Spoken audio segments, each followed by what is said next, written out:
નમસ્કાર દોસ્તો, જય કિસાન।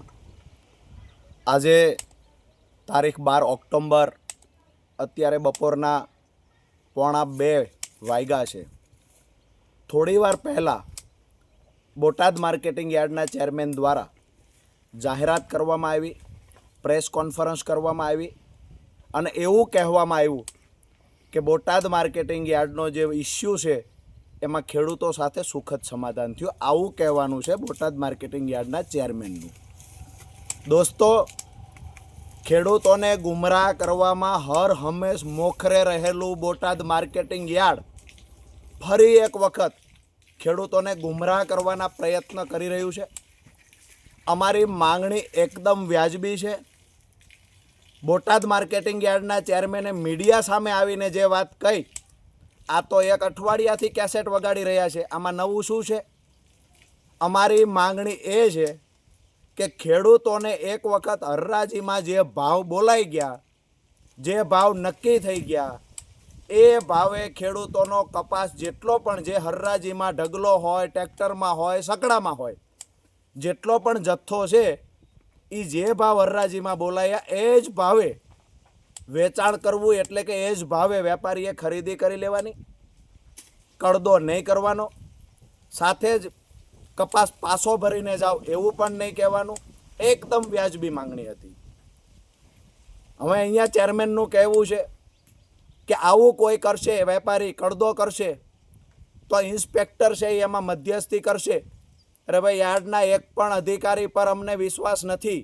વેપારી ચોરી કરે, વેપારી ખેડૂતના ખિસ્સા કાપે છે, એમાં સૌથી મહત્વનો રોલ તો યાર્ડના સત્તાધીશો અને યાર્ડના અધિકારીઓનો છે।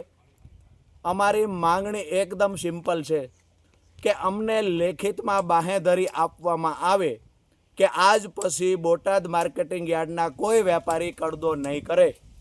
જે માલની હરાજી થઈ હોય એ જ પ્રમાણે, જે ભાવ નક્કી થયા એ જ પ્રમાણે બિલ ચૂકવવામાં આવશે। બીજી માંગણી જે હતી કે બોટાદ માર્કેટિંગ યાર્ડ સુધી કપાસ પહોંચાડવાનું કામ ખેડૂતનું છે, પણ એકવાર હરાજી થઈ ગઈ, વેપારીએ જણસ એટલે કપાસની ખરીદી કરી લીધી, ત્યાર પછી કોઈ પણ જગ્યાએ કપાસ પહોંચાડવાનો હોય તો આ જવાબદારી વેપારીની રહેશે। અહીંયા જે ચેરમેન દ્વારા જવાબ આપવામાં આવ્યો એમાં એવું કહેવામાં આવ્યું કે 6 કિલોમીટર સુધી ખેડૂતોએ પોતાના ખર્ચે કપાસ પહોંચાડવાનો, ત્યાર પછી વેપારીનું ગોડાઉન કે જીન દૂર હોય તો વેપારી ખેડૂત સાથે અથવા વાહન ચાલક સાથે ભાડું નક્કી કરી લે છે। આ વાત છે એ ગોળ ગોળ વાતો છે। મીડિયા સામે આવીને માત્ર ને માત્ર જૂની એક કેસેટ વગાડવાની વાત છે।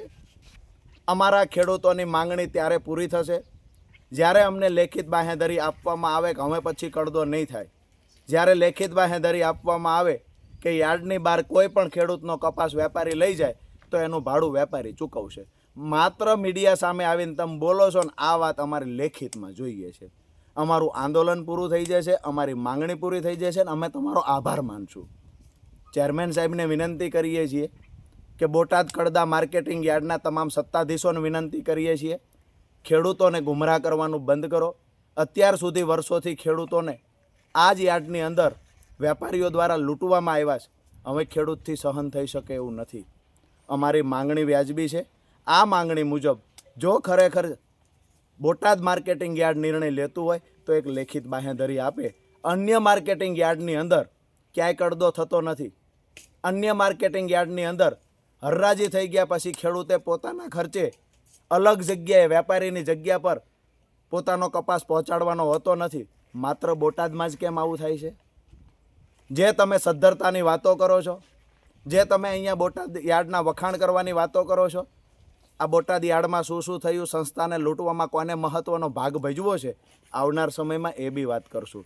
સંસ્થાને લૂંટી લીધી, સંસ્થાને ખાઈ ગયા, ગોડાઉનો સંસ્થાના ખાઈ ગયા, ગોડાઉનો નામે 3-3 લાખ રૂપિયા લઈને વાંસલા બારણેથી ખિસ્સા ભરવાનું કામ પણ અહીંયા થયું છે। સીસીઆઈમાં જે ખરીદી થઈ છે એમાં વેપારીઓ સાથે રાત્રે મિટિંગ કરી અને બોગસ ખેડૂતના નામે સીસીઆઈમાં કપાસનું વેચાણ આજ યાર્ડના સત્તાધીશોની રહેમ નજર નીચે થયું છે। પ્રમોશનની વાત કરીએ તોય ભલે, નવી ભરતી કરવા માટેના જે પ્રયત્નો થતા એની વાત કરીએ તો પણ ભલે, તમામ જગ્યાએ બોટાદ માર્કેટિંગ યાર્ડને એક પણ જગ્યાએ દાગ ન લાગ્યો હોય આવું એક પણ કામ બોટાદ માર્કેટિંગ યાર્ડમાં થયું નથી. અમે શાંતિપ્રિય ખેડૂત છીએ. અમે ગાંધી ચિંધ્યા માર્ગે અમારી રજૂઆત કરવા જઈએ છીએ. મહેરબાની કરી અને ખેડૂતના અવાજને દબાવવાના પ્રયત્ન ન કરશો. અમે શાંતિથી બેઠીએ છીએ. આજે હળદરની અંદર કે પછી અહીંયા બોટાદ માર્કેટિંગ યાર્ડ ખાતે જે ખેડૂત મહાપંચાયતનું આયોજન થયું છે, તો આ ખેડૂત મહાપંચાયતમાં જે ખેડૂતો આવી રહ્યા છે એને ક્યાંક ને ક્યાંક રોકવાના પ્રયત્ન પોલીસ દ્વારા થાય છે.